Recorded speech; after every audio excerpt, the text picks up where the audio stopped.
ಈಗ ಯಾರೇ ಈಗ ದೇವಸ್ಥಾನಕ್ಕೆ ನಾನು ಬರಬೇಕಾದ್ರೆ ಏನಕ್ಕೆ ಬಂದೆ? ಭಕ್ತಿಯಿಂದ ಬಂದಿದ್ದೀನಪ್ಪ. ನನಗೆ ಭಕ್ತಿ ಇದೆ, ಬಂದಿದ್ದೀನಿ.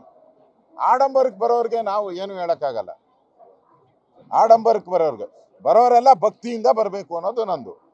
ನೀನು ಆರತಿ ತಗೊಳೋದು ಅದು ಆಮೇಲೆ ಪ್ರಶ್ನೆ. ಬಂದವರು ತಾಯಿಯ ಆರಾಧನೆಗೋಸ್ಕರ, ತಾಯಿಯ ಆಶೀರ್ವಾದ ಕೇಳಕ್ಕೆ ಬರಬೇಕು. ಅಂಥವ್ರಿಗೆ ಯಾರಿಗಿದ್ರು ಸ್ವಾಗತ ಮಾಡ್ತೀರಿ, ನಾವೇನು ವಿರೋಧ ಮಾಡಲ್ಲ. ಫಸ್ಟ್ ಅವ್ರು ಒಪ್ಕೊಂಡ್ಲಿ, ನಾನು ಚಾಮುಂಡೇಶ್ವರಿಯ ಪೂಜೆ ಮಾಡೋದ್ರಲ್ಲಿ ನನಗೆ ಭಕ್ತಿ ಇದೆ, ನಾನು ಭಕ್ತಿಯಿಂದ ಪೂಜೆ ಮಾಡ್ತೀನಿ, ಕನ್ನಡ ಧ್ವಜದ ಬಗ್ಗೆ ನಾನು ಹೇಳಿರೋ ಹೇಳಿಕೆನ ವಾಪಸ್ ಪಡೀಲಿ. ಇಲ್ಲ, ಅವರು ಯಾವುದೋ ಒಂದು ಕೋಮನ್ನ ಸಂತೃಪ್ತಿ ಮಾಡೋಕ್ಕೋಸ್ಕರ, ಅದೇ ಕೋಮ ಅವ್ರು ಹೇಳಿದಾರಲ್ಲ, ಸಂತೃಪ್ತಿ ಮಾಡೋಕ್ಕೋಸ್ಕರ ಮಾಡ್ತಾ ಇದ್ದಾರೆ. ಓಟ್ನ ಡಿವೈಡ್ ಮಾಡೋದು.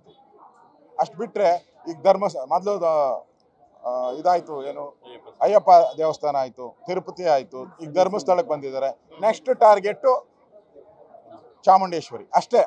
ಟೂಲ್ ಕಿಟ್ ಇದೆಯಲ್ಲ, ಆ ಟೂಲ್ ಕಿಟ್ ಒಂದಾದ್ಮೇಲೆ ಒಂದು ಸೆಲೆಕ್ಟ್ ಮಾಡ್ತಾ ಹೋಗ್ತಿದೆ. ಒಟ್ಟಿನಲ್ಲಿ ದೇಶದಲ್ಲಿ ಈ ಥರ ಯಾವುದಾದ್ರು ಹಿಂದೂಗಳ ಶ್ರದ್ಧಾ ಕೇಂದ್ರ